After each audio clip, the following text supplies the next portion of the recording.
Hola chicos, ¿qué tal? Buenos días, soy Giro, director de APIR y también uno de los profesores de psicopatología. Muchos de vosotros me habéis sufrido en primera o en segunda vuelta y para aquellos que no me conozcáis personalmente, pues os sonará mi cara de algún evento en redes sociales promocionando pues la academia, ¿no?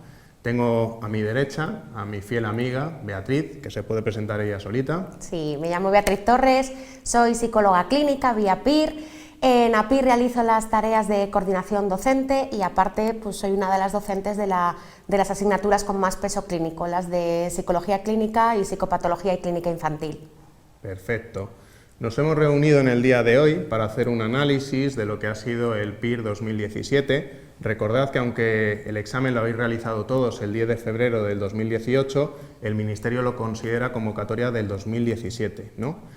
Si hay algo pues, que podemos destacar pues, de todo esto, pues ¿qué es? Pues, por ejemplo, el PIR del año pasado, el de la convocatoria 2016, recordad que va a pasar a la historia como el PIR de la fornicación, por esa errata que se produjo en una de las preguntas de psicopatología y que se hizo viral a las pocas horas o días de realización del examen, pues quizás este PIR va a pasar a la historia por ser el PIR del DSM-5, ¿no? Por fin cayó el DSM-5. Y me atrevería a decir que han sido buenos, que no han sido malos con esas preguntas del DSM-5, han sido preguntas asequibles y que hemos trabajado en clase, con lo cual, pues bueno, pues no ha habido sorpresas en ese sentido, ¿no? Los comentarios de nuestros alumnos a la salida del examen pues han sido dispares, ¿no? Pues para algunos ha sido un examen sencillo, para otros complejos, pero yo creo que en líneas generales todos coincidimos en que ha sido ambiguo y atípico en algunos aspectos. Por ejemplo, las preguntas de clínica, que lo han preguntado mucho, estaban muy desperdigadas por todo el examen, lo cual ha descolocado a alguno de nuestros alumnos. Y luego pues ha habido pues alguna otra cuestión un poquito atípica, por así decirla, que es por ejemplo que se han preguntado pocas preguntas clínicas del bloque de esquizofrenia y de psicosis, ¿no? Y sin embargo pues sí se ha preguntado bastante de trastornos afectivos y en particular de la depresión. Con lo cual, pues yo creo que el que tiene que estar aquí muy contento de nuestros profesores seguro que es Pablo Rodríguez, que hace muchísimo hincapié en sus clases sobre la depresión. Con lo cual, pues bueno, pues esperemos que todos nuestros alumnos estén contentos en ese sentido. Ha sido un PIR eminentemente clínico, eso lo destacamos todos, nuestros alumnos y también nosotros, y de asignaturas un poquito más ambiguas y que a lo mejor pueden discriminar un poquito más en esta convocatoria, pues puede ser que básica, ¿no? Por la dificultad que ha entrañado este año, y experimental, pues puedan ser un poco las que marquen la balanza hacia uno y otro lado, ¿no? Reunidos los profesores, el análisis que hacemos de lo que ha sido la complejidad del examen PIR, hemos considerado que ha sido una complejidad muy similar a la del PIR del año pasado e incluso un poquito menor, ¿vale? Con lo cual, es lo que comentamos, un PIR eminentemente clínico, no ha habido sorpresas, los bloques de clínica y de tratamientos de nuevo han sido los más preguntados y recalcaros que nosotros, APIR, somos la única academia que tenemos ese manual de tratamientos y somos los únicos que impartimos esta asignatura como tal, tratamientos, con nuestro profesorado pues diferente al resto que imparte esta asignatura de tratamientos, ¿no? Con lo cual, si nos fijamos en el PIR del año pasado, la distribución era muy parecida en cuanto a preguntas, mucho peso de tratamientos y de clínica, y aquí si os fijáis en este análisis que os va a comentar Beatriz, pues veis un poquito lo mismo, ¿no? Sí, os cuento un poquito. Sabéis que una parte fundamental de nuestra forma de preparar a los alumnos para el PIR es la realización de simulacros. 20 simulacros hemos realizado durante este curso, para el próximo año nos planteamos 30 simulacros y un poco queríamos que vierais la evolución de las preguntas y el reparto de preguntas por áreas que hemos ido teniendo en los últimos simulacros que hemos ofrecido. La barrita en verde, la última que tenéis en cada apartado, se corresponde con cómo ha sido el examen PIR 17, para que podáis observar que más o menos la distribución que utilizamos que hemos ido utilizando en los simulacros durante este curso, pues prácticamente ha ido reproduciendo, ¿no? lo que luego ha sido el examen PIR 2017. Perfecto. Si os fijáis en el macrosimulacro, ¿no?, que fue en el simulacro 20 de nuestros alumnos, la distribución ha sido muy pareja a la del último examen PIR, con lo cual en ese sentido estamos bastante contentos, ¿no?, de que haya sido pues un examen, un simulacro en ese sentido bastante parecido en dificultad y en la proporción y distribución de preguntas a lo que finalmente pues os han preguntado, ¿no? Ahora, pues a lo largo de la presentación, pues vamos a poneros pues preguntas de diferente dificultad, pues para que las podamos analizar, ¿no?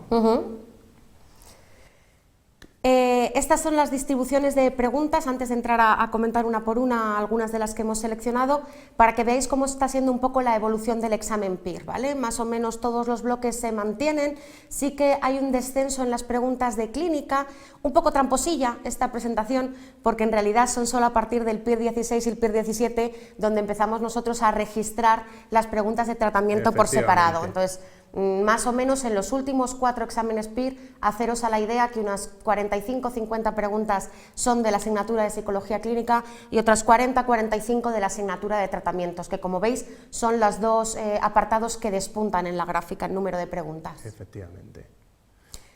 ¿Analizamos un poquito? Analizamos un poquito preguntas, ya digo, algunas muy sencillas, otras más complejas. Por ejemplo, esto es un ejemplo de pregunta bastante sencilla. Sí, ¿cuál de los siguientes fármacos es un antipsicótico?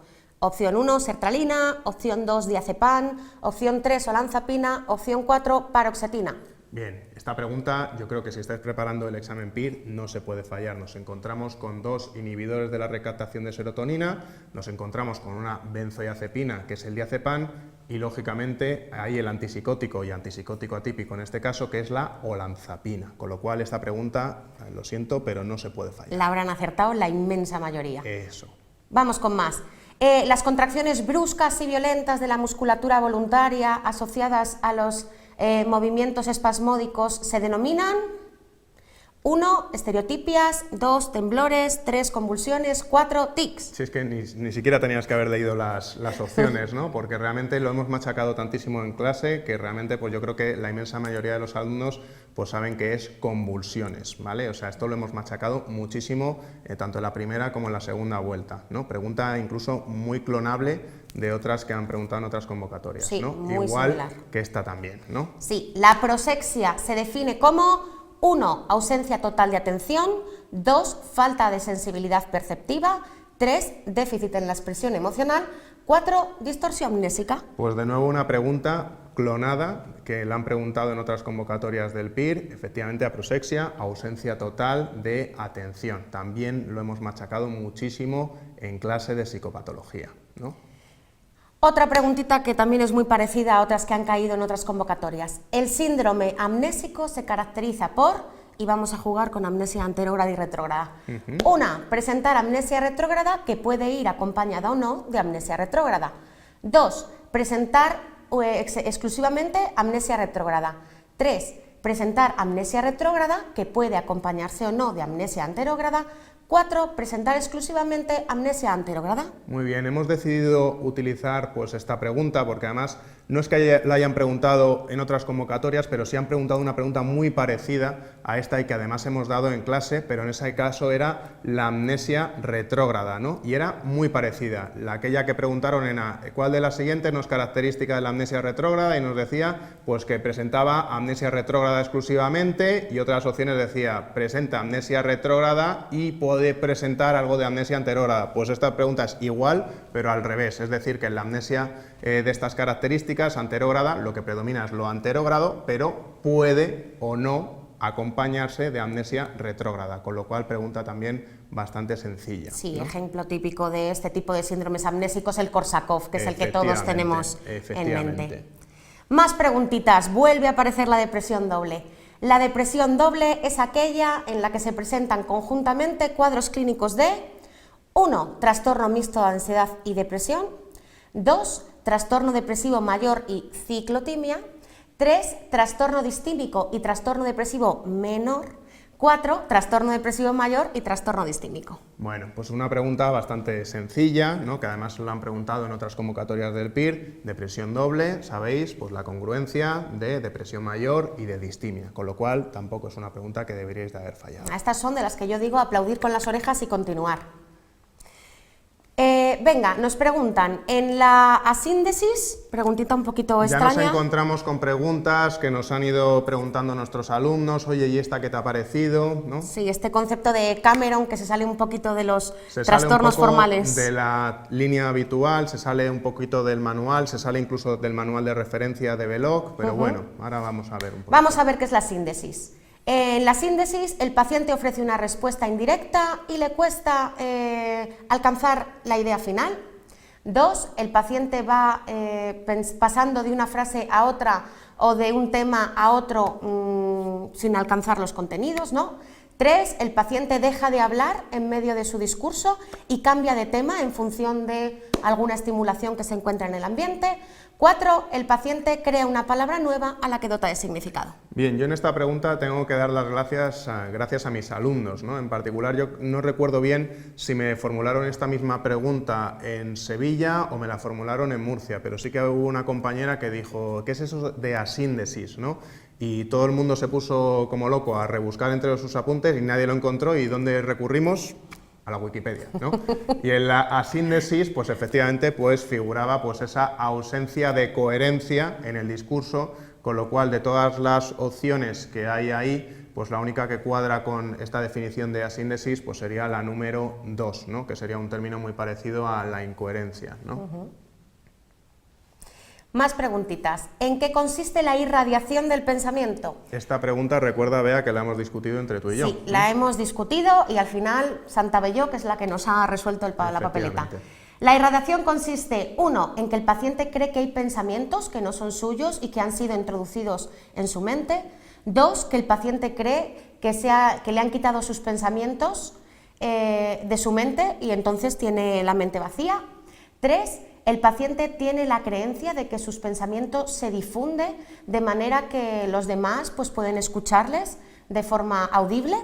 4, el paciente cree que la gente le puede leer y conocer sus pensamientos. Vale, yo personalmente creo que esta pregunta es la número 4, la opción correcta. ¿Por qué digo esto? Porque este fenómeno de irradiación es sinónimo de lectura del pensamiento y lectura de pensamientos exactamente por definición lo que os dice esa respuesta correcta, la 4, ¿no?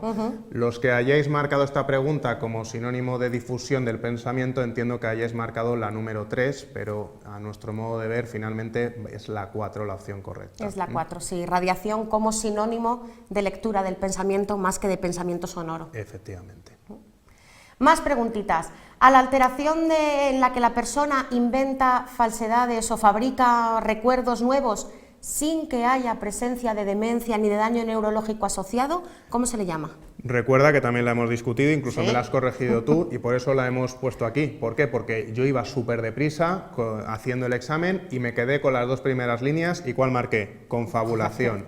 Y dejé de leer las partes finales de la pregunta, que es la clave ahí, ¿no? Como no hay un daño neurológico, la persona se está inventando estos recuerdos, es decir, que es una pseudología fantástica. Exactamente. ¿No? Con lo cual, lo hemos puesto un poco de ejemplo como eso, que hay que leer todas las preguntas desde el principio hasta el final. Hasta el final. Sin daño neurológico respondería más a una necesidad emocional del paciente, por ejemplo, como en un caso de Munchausen, ¿no? Sí, como algo en el parecido. caso de nuestro amigo el pequeño Nicolás, ¿no? Que también lo damos en clase. Continuamos. Vamos con otra pregunta, en este caso de básica, una que ha podido sorprender porque no ha sido un contenido que hubiera sido preguntado anteriormente ni que sea especialmente relevante, pero bueno, vamos con ella. Señala qué fenómeno explica que cuando el sonido de la lectura visual de los labios no coincide con el presentado auditivamente, se modifica nuestra manera de escuchar. Pues entre las opciones que nos presentan, que están efecto Stroop, efecto McGurk, efecto sufijo y efecto meridiano, aunque solo fuera por descarte, el efecto McGurk, algo nuevo que hemos aprendido y hemos fijado para las próximas convocatorias. Perfecto. Venga, nos han preguntado también cuánto puede llegar a durar la amnesia disociativa.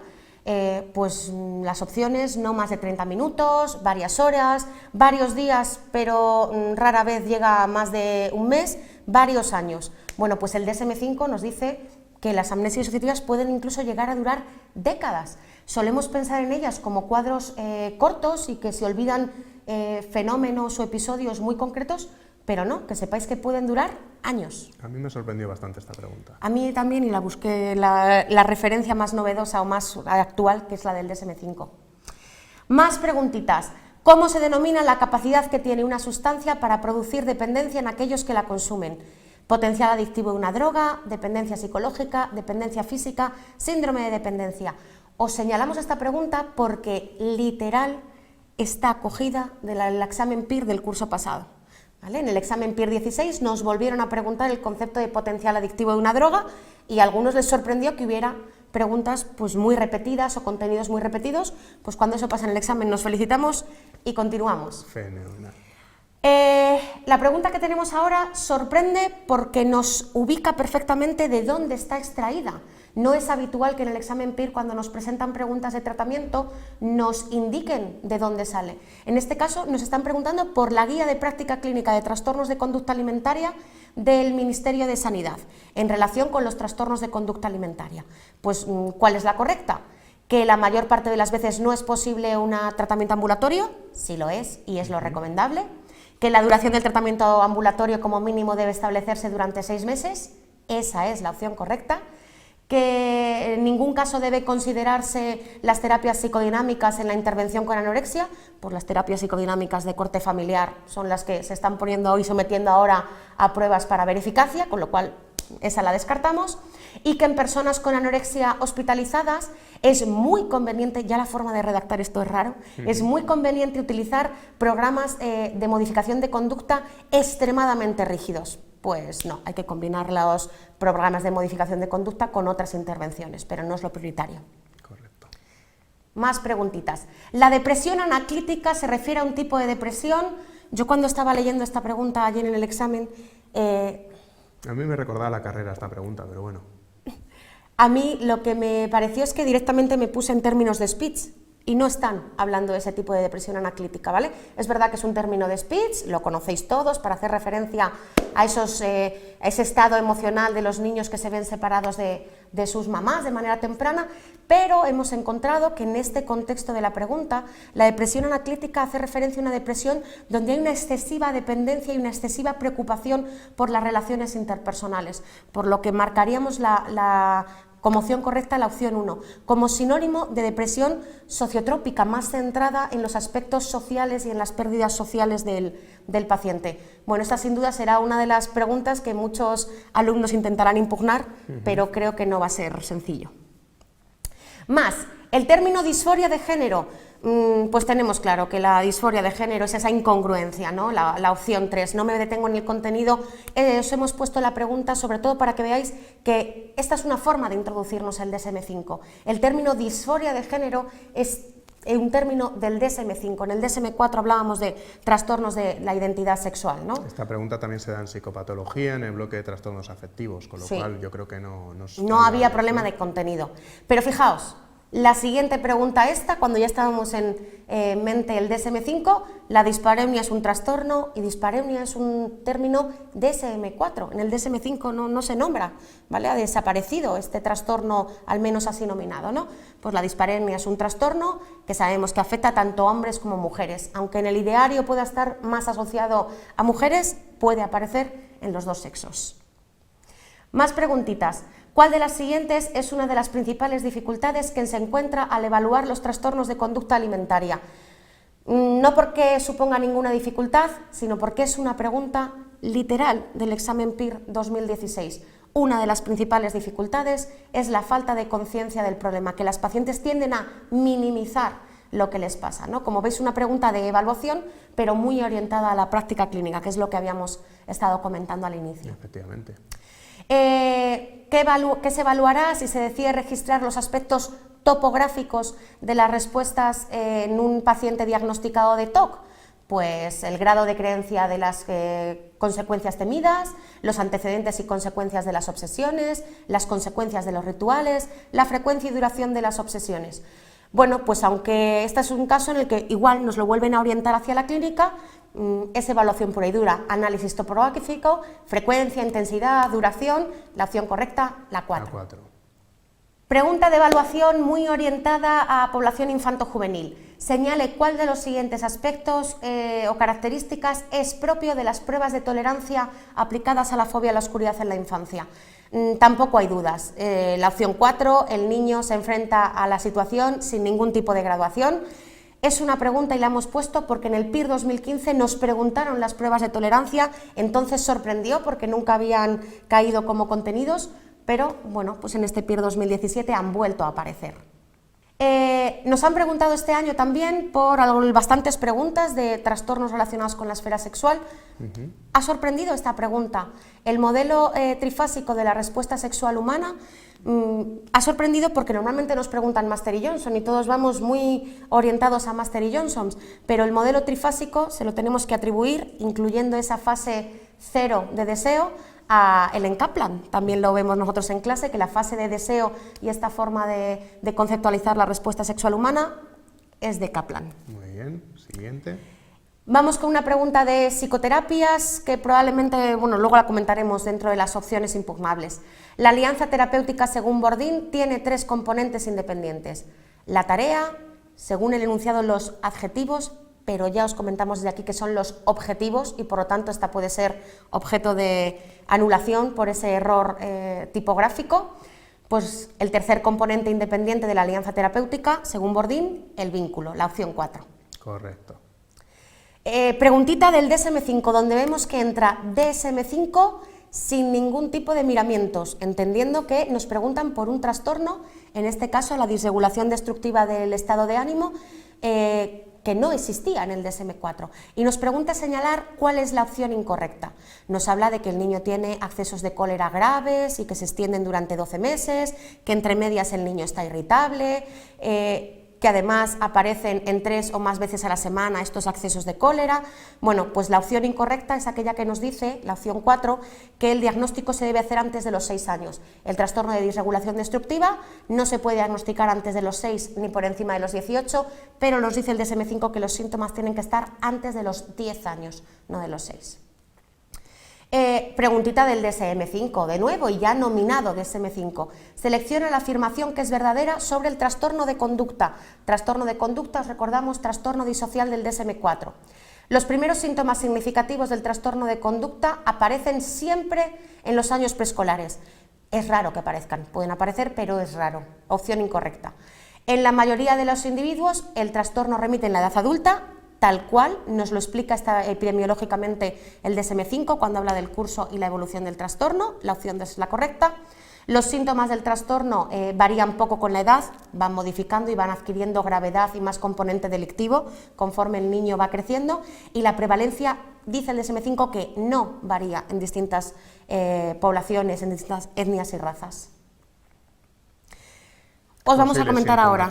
¿No? Sí, posibles impugnaciones, problemas de redacción, fallos ortográficos, respuesta dudosa. Cabe señalar que menos posibles que el año pasado. impugnaciones. Yo creo sí. que está mejor hecho. Mejor hecho. PIR. Yo creo que también el hecho, ¿no?, de que se le metiera tanta caña el año pasado a través de redes sociales, ¿no? Yo creo que traspasó un poquito las fronteras y yo creo que sí, que este año se lo han currado bastante más, ¿no? Aún así hemos seleccionado algunas, ¿vale?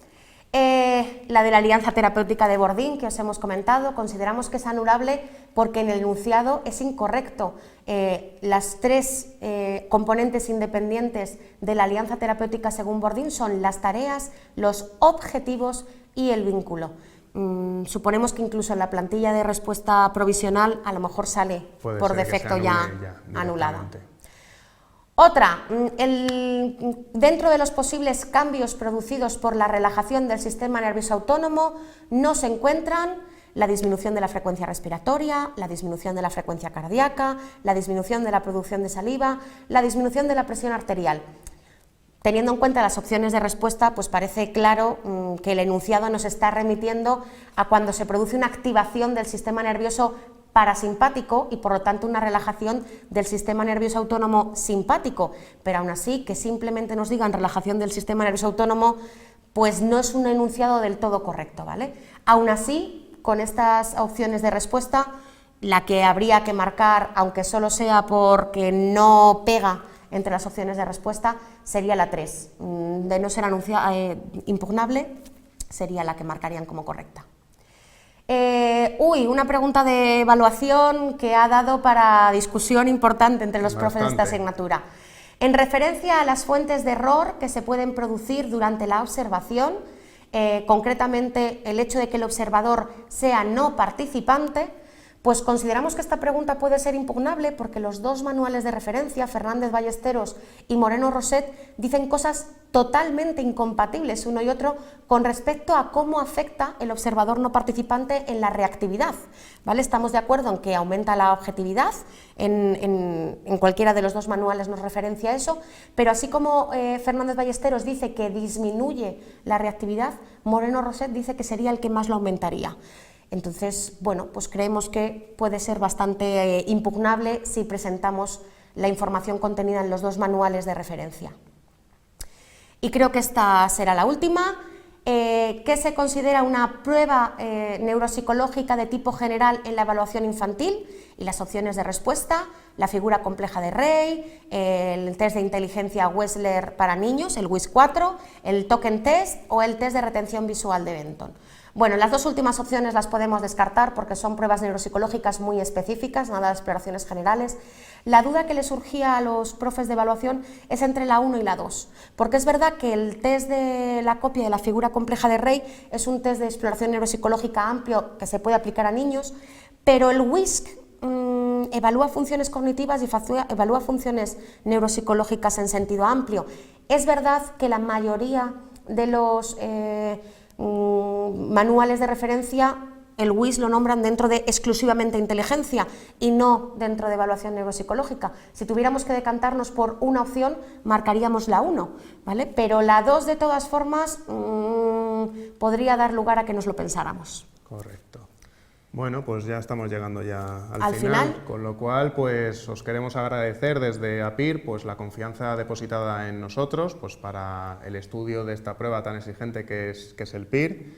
Recalcar pues bueno que ha sido un examen eminentemente clínico y esperamos pues haberos podido ayudar a resolver vuestras dudas y bueno pues animaros a que estos días utilicéis nuestras dos herramientas. Por un lado, EstimaPIR, para que podáis estimar vuestro puesto y para que sepáis vuestra puntuación en el examen PIR, ¿no? Recordad que EstimaPIR, además, en cuanto salga la plantilla oficial, se adaptará con los resultados del Ministerio, ¿no? Esos resultados provisionales del Ministerio, ¿no?